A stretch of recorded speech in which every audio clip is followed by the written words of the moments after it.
Good morning. Welcome to Get Rich 101 by Sekou Writes. Gotta make sure I add the ending by Sekou Writes. And welcome. I am your host, and your co-host is on her way. And I'm a survivor. I'm a survivor. I'm trying to check my notes. I'm a survivor. If 100 people had the stroke that I had, then only 17 people would survive. Only 17 people would survive, so I'm one of 17. And I'm blessed. I'm blessed. Yes, And you are. yes, thank you. And shout out to New Thought Media Network for giving us this opportunity to grow. And I'm not a mentor. Actually, well, you're not a physical trainer, and you're not a wealth manager. You are a mentor.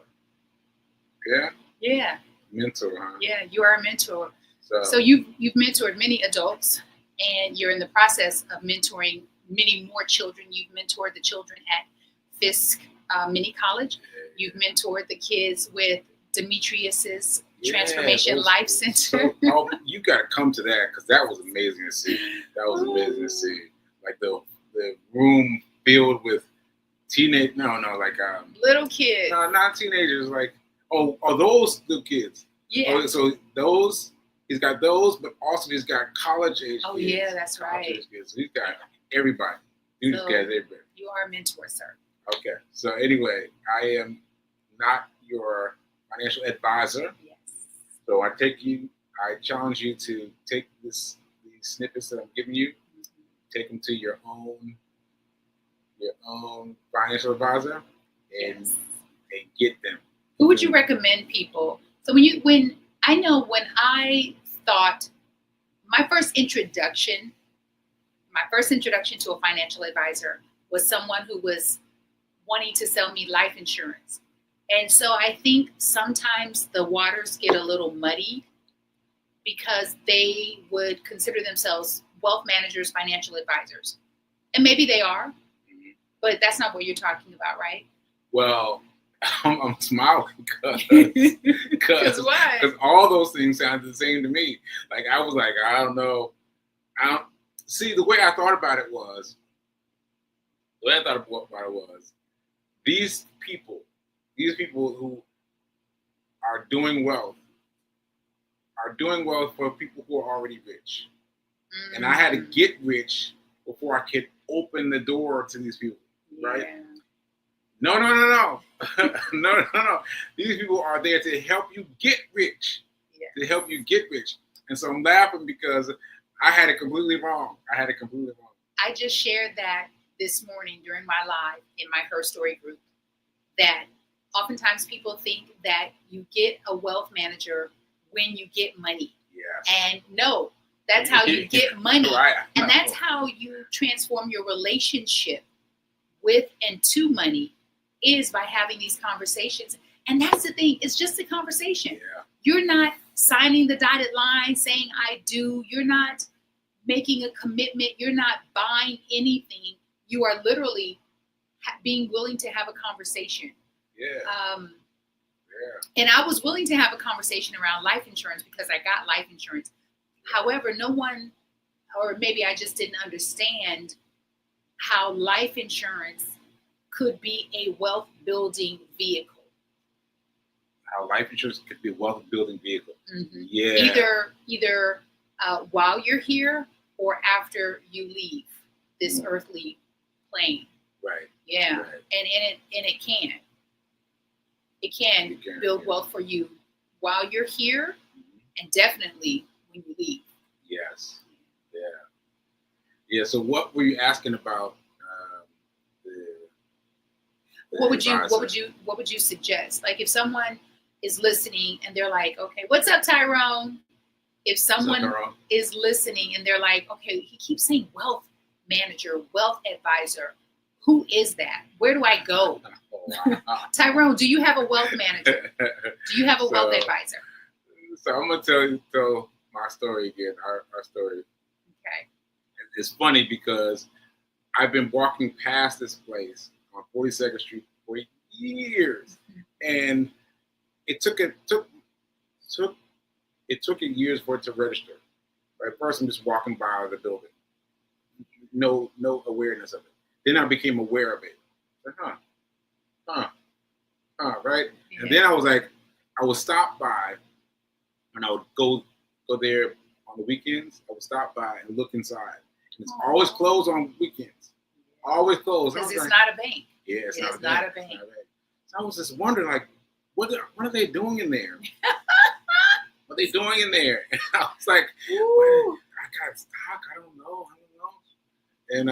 And so anyway, I recruited you, and we jogged to that 42nd Street location. Yeah. And we stepped right in there with all of our big money energy coming from running. Yeah. And we talked to this guy. And I was convinced to get him to tell us how much, not how much, but how he made money off of us. Yeah. Like I was like, where's the fee? Where's the fee? Like, where are the hidden fees? Yeah, none. Can I jump in there? Yeah, jump in. Because Tyrone is saying that he needs one, and Tyrone, I'm so happy that you said that, because I can't think of anyone who does not need one. Yes.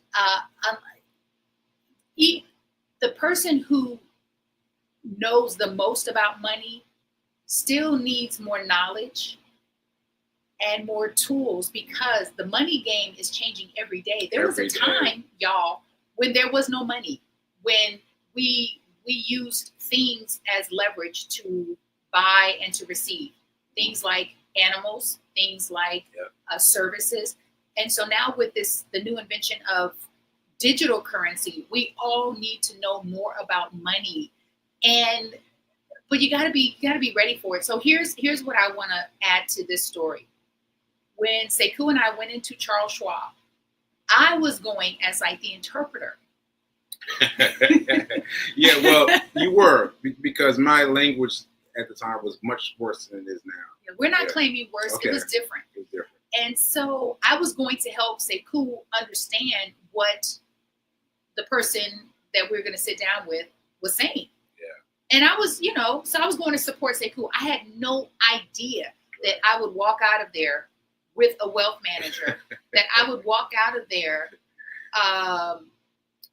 releasing the judgment around how much money I had to open a Roth IRA and my emergency fund, because I had stocks that I just dissolved a big chunk of them because I had an emergency. So I had an emergency. That's a long story. But what I want to add to is the fact that we attracted a young brother who was willing to spend time with us. Like, how sometimes you'll sit down with people in a bank or in an institution and you feel a little rushed. Yeah. It could even be a doctor's visit, right? You feel a little rushed. Right. There was none of that. He explained things to us like we were in the first grade, because we felt like we were brand new. Right. There are no fees at this level, because he's showing us how to set it up. He's not managing all of the moves that we make. He's advising. And when you open up an account, you start investing, because Charles Schwab they manage a $3 trillion. Something crazy like that. Some number, like, I don't even know how many zeros. Trillion, right. Yeah, so because they manage so many different types of accounts, at the level we're on, what he does is he's going to direct us to more Charles Schwab products than any other. And Charles Schwab has S&P 500 version of the S&P 500. So to answer your question, Tyrone, and anyone else who's interested, Sekou would suggest Charles Schwab, because of the experience that we've had, and because you can go in and have a conversation and open up an account with no money. Zero money down. I was like, because when I talk to people about this, they're like, well, how much do I have to put down? And I say none. They're like, nah. I'm like, yeah, seriously, zero money down. And it's not even a matter of money down. It's money in. Zero money in. You just need to have an account. And you literally, when I say, I want to know how many of us have ever gone to a bar and asked our friend or family member before we go to the bar, so how much are the drinks? Like, just give me, a ballpark figure. How much? Are the drinks between 10 and 25 or 10 and 30? But as soon as we're talking about money and the management of money and the growth of money and the accountability of money, we got a lot of questions, right? We have a lot of questions. We don't question what's in certain alcohol drinks. Like, we're down for it. But as soon as we talk about managing money and growing money, we start to feel some sort of way. So I would like to invite you to move towards that feeling of being uncomfortable, that feeling of believing, oh, I don't have enough, I don't know enough, I'm not making enough. Life is so uncertain. Well, when has it not been uncertain? Right. So you need to walk into Charles Schwab. You need to walk in today. Today. Unprepared. We just ran in. And I was like, well, where's his sweats on, dripping sweat and everything, looking regular. I was like, where's the hidden fees? Right? Yes. And he was like, no, there's none.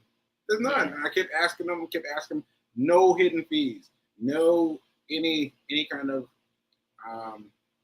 thing. No. Hidden fees, any kind of surprises. And so if you're willing to take this challenge on, DM me. I will give you my cell phone, and I want you to either text me or call me when you get there. If you have any questions, either myself or Sekou will get on the phone with you. But I challenge you to just walk in and say, excuse me, can I speak with someone about how this works? Yeah. Let me see. Okay. I'm thinking about the levels. Like, there's that front desk level. That's what I said. Speak with someone about how this works, because there's a front desk reception person. Yes. That's not who you want to talk to. Right. I mean, they are in training. But who you want is somebody sitting in one of the seats. So you say, what I said was, I want to speak to one of the people in the back.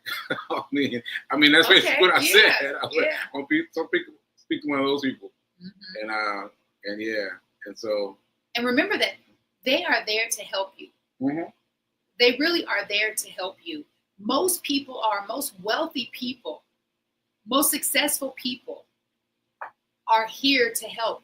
I've not run into personally one successful person, and success simply, and success is different for everyone, but success really means that you are doing the thing that brings you joy and brings you happiness and you feel satisfied. Yeah. I've trained, I've been in rooms with very, very successful people and a few wealthy people. I wish I knew then what I know today, which is to ask more questions. I was sharing with the ladies that I guide a couple times a week that I wish when I was younger that I asked more questions and that I asked for help.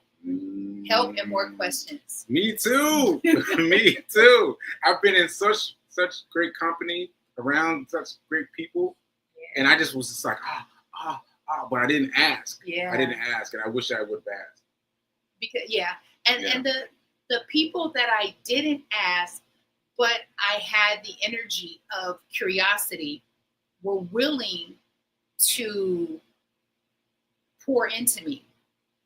I have a story about a woman that I met. Her name, she was an attorney. She and her husband they had a law firm. I think she went to work for him out of college. He was her mentor. He was older. They started dating. They got married. And she said to me, you are young. You have no kids. You should travel. And she was the first and only person who ever said that to me. And my first thought was, but I don't have. Right? We're quick to say what we don't have versus how can I?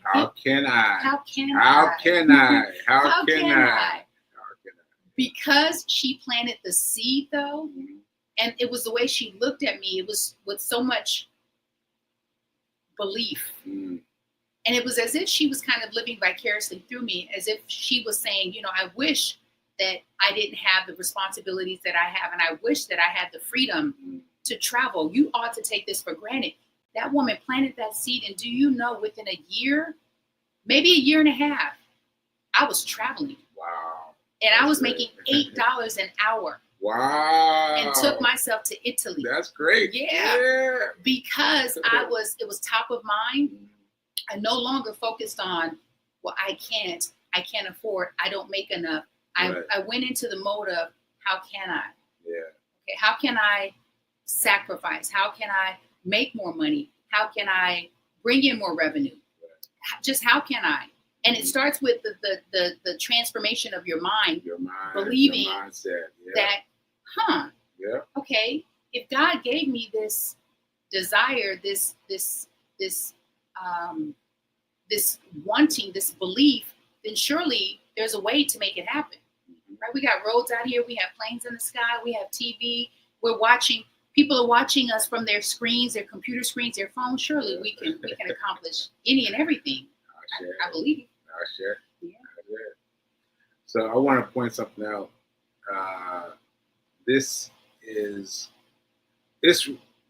Basically, I found someone on Instagram. He's going around asking people what their checking account balance is. I know, right? I was like, what? He's asking people out the blue, hey, what's your checking account balance? And he's walking up to people. And I've been fascinated by this. But this morning, my awakening thought was Anthony O'Neill. Oh yeah. Anthony O'Neill is one of these great people. He was homeless. He was out on his luck, but he's now transformed himself to a millionaire. Right. Mm-hmm. Anyway, I went into my phone gallery, and typed in Anthony O'Neill, and then what I'm seeking came up. Right. Okay. And I want you to guess. Right. Three accounts: checking, savings, and investments. Right. Okay. All right. So account number 1 is 2.2 million.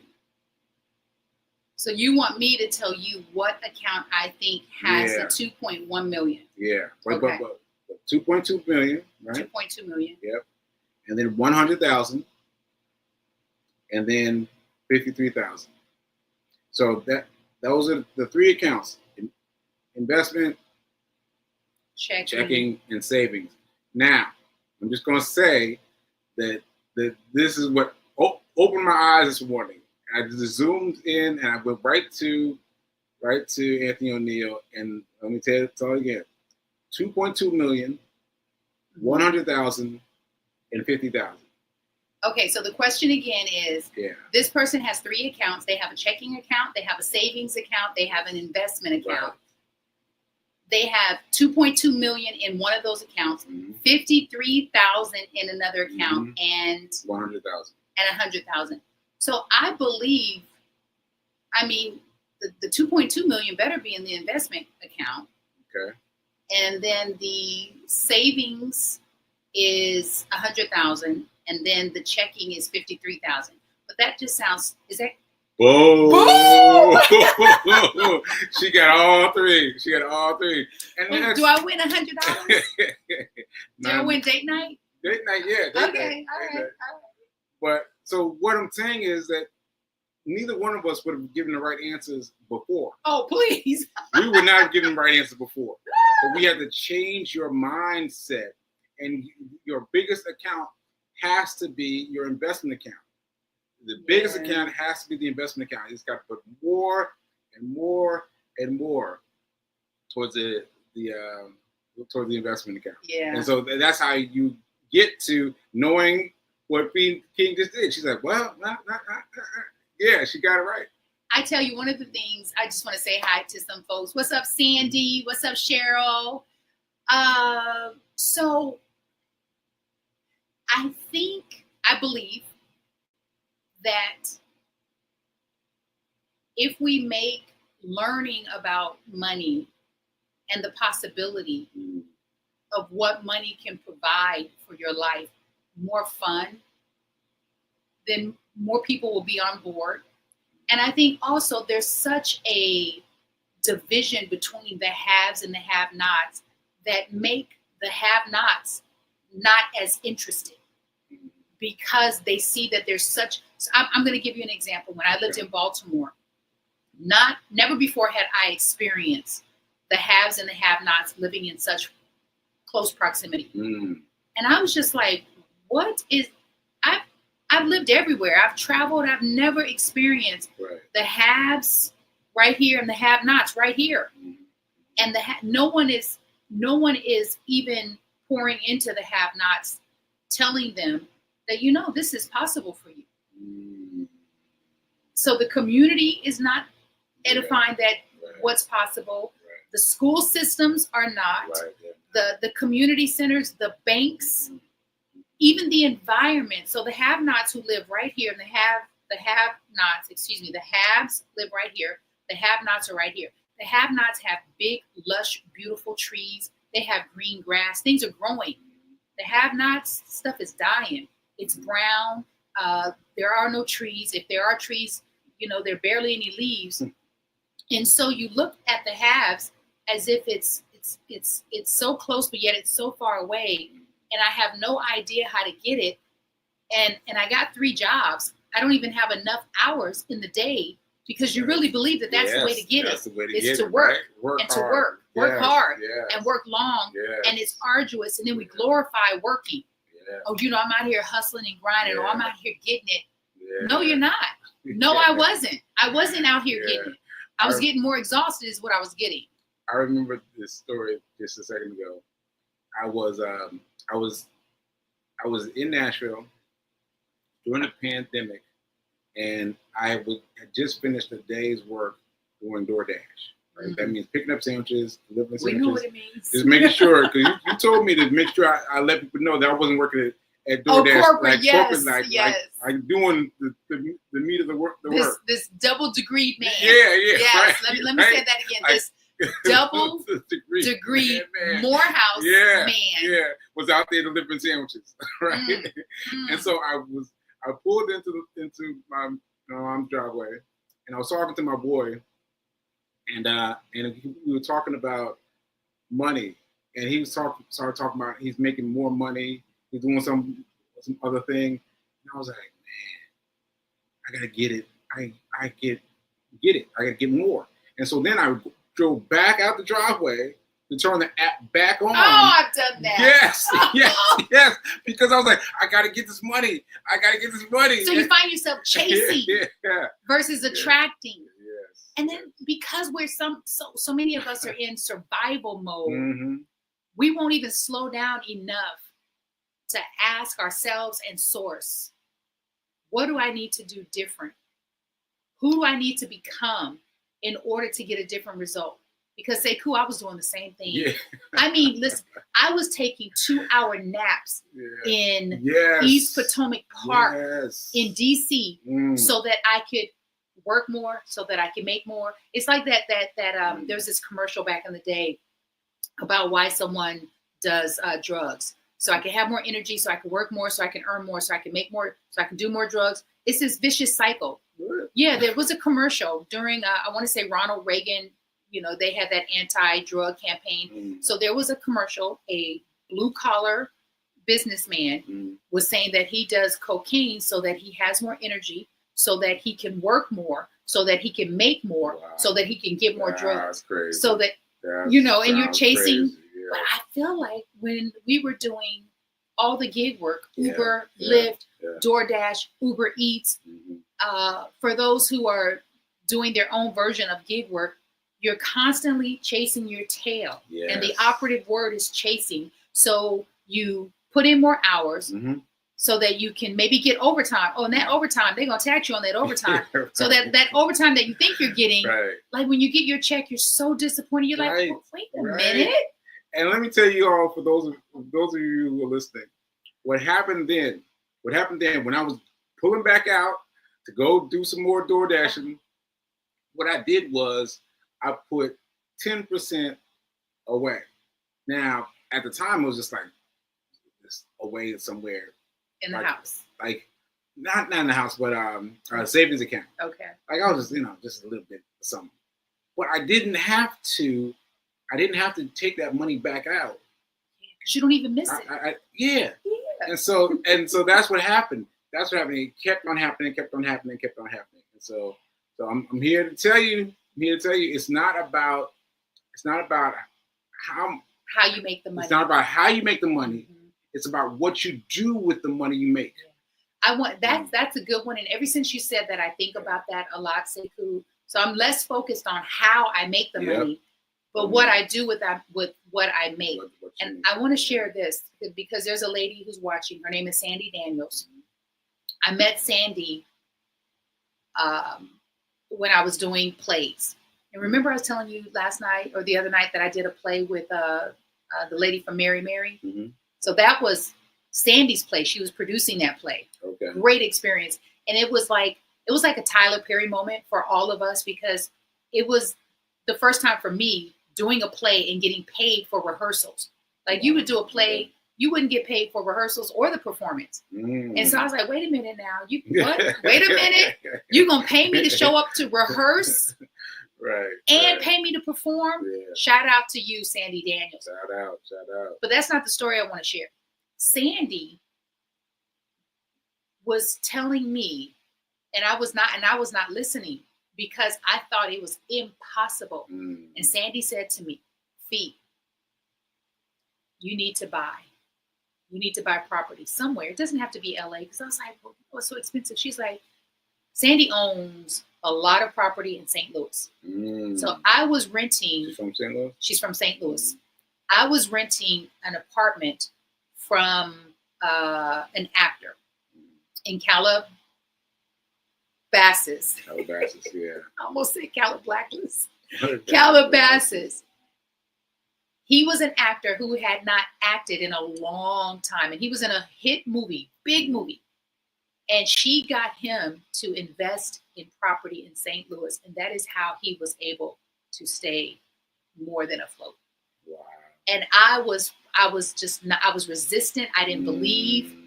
And I wish that I knew more so that I could have done more. But I also want to say for those of you who are anything like Sekou and I, to not live in the past and to release the shame and the judgment and to move forward, to do it now. Because you still have time. But shout out to you, Sandy, Sandy's very wise with her money. Yeah. She has she has so many businesses. We need to have Sandy on the show. Yeah. Let's get her on. Let's get her on. Yeah. So I was just thinking about what you said in terms of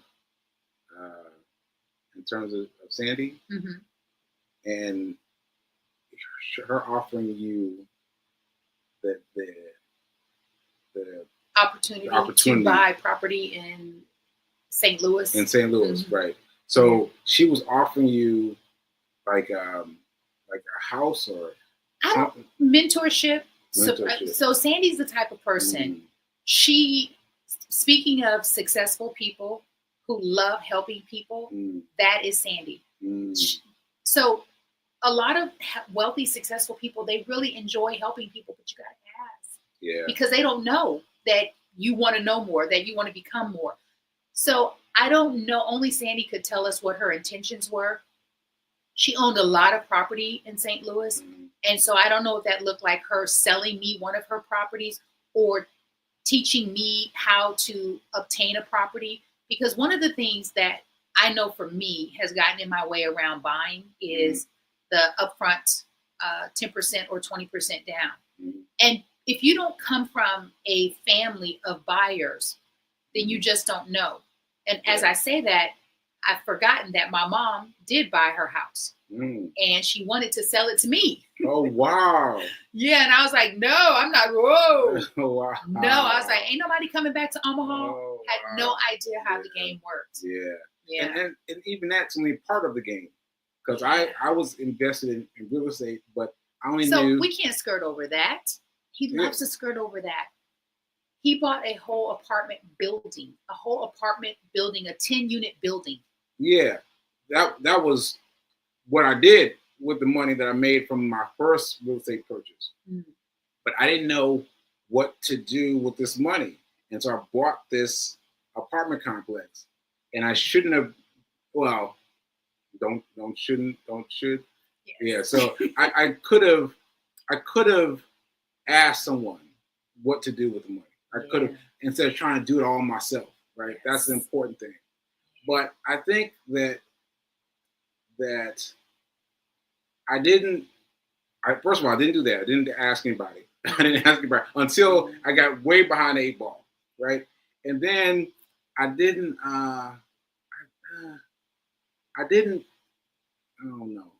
I don't know. Well, think about it, because you made a lot of mistakes. Yes. And that's what we do as human beings. We err. We make mistakes and then we learn. And so with our next purchase, we'll do things differently because. Okay, hold on. That's it, right? Okay. So I refused to talk to people about what I was doing wrong. I should have been talking to people from the beginning about what I was doing from the beginning. And instead of trying to get people at the last minute, what do I do? Panic mode. I should have gotten people involved from the beginning. And I think so. Let's end with the lesson. Thank you, the Black Empowerment. Hey, Benoit. Oh, that's Benoit. Yeah. Hey, Benoit. And what is the lesson? What is the takeaway from that? What you just said, which is I should have, and I know you didn't mean to use should have. Yeah. What is the takeaway? My takeaway is I always want to do something with someone. Always want to do something, especially if it's something new to me. Like I don't know about that much about real estate. I got to partner with someone who is, and do it together. And then like you want to partner with Sandy, you want to partner with someone who knows more than you. Yes. You don't want to be the smartest one in the room, or even think you are the smartest one in the room. And so if I think this is something that not only people our age need to be reminded of, but younger people. Ask questions. Ask questions. And I asked a lot. I'm proud of myself for saying I did ask a lot, because I always attracted older people, and older people tend to want to take you, under their wing and protect you and help you and support you. But the conversation about money wasn't top of mind enough. And I also think, Sekou, and we got to give ourselves a pass, because the money talk that people were having with me was about saving your money. It wasn't about investing. Yeah, I know. Same here. Saving your money. Saving your money. But so it's a different era, and now we get to go down the rabbit hole of learning and empowering, and then sharing and teaching. Learning, empowering, sharing, and teaching. We're over time, y'all. We gotta go. I'm your local fitness go-to-go fee king, the body and bank architect, and this guy right here is Sekou Writes. The money wizard. The money wizard. We have so many announcements. Yeah, go ahead. We can. Okay, shoot. So next Saturday, not next Saturday, but Saturday, August 16th, we will be inviting all of you to Sekou's virtual book launch. He is launching Get Rich 101 by Sekou Writes. Yes. Ebook, paperback is coming, and he has written his first children's book, which is Little Sekou's First Dollar. I'm super excited about this. We just got back from Nashville doing talks, author signings. This is so exciting and timely. And so stay tuned for the invite. I will be teaching my Just Write Your Damn Book workshop on the 19th and the 16th, 3 hours each day. If you have a story that you have been sitting on and you're ready to birth your story, whether it's in the form of a workbook, a vlog, if you're looking to write a pamphlet, a series, a book, a play, all those things, you do not want to miss out on this opportunity to get what's in you, through you, and out of you. Yes. All right, y'all, have a beautiful day. God willing, we will see y'all next Thursday. This is it. That's it. July 31st. So August is here. So we'll see you guys in September. We're taking a break. We're on hiatus. We're on hiatus. Yeah. All right, Sandy, I'm going to reach out to you about coming on the show in September. All right. Thank you, Tyrone. Tyrone, you have my number. DM me when you get to Charles Schwab, okay? And Cheryl, I'm tasking you also. Get to Charles Schwab. It is simply just a conversation. You're just asking some questions. All right. Okay, folks, remember, now is better than perfect. I'll see you later. Happy August. Later. Happy August.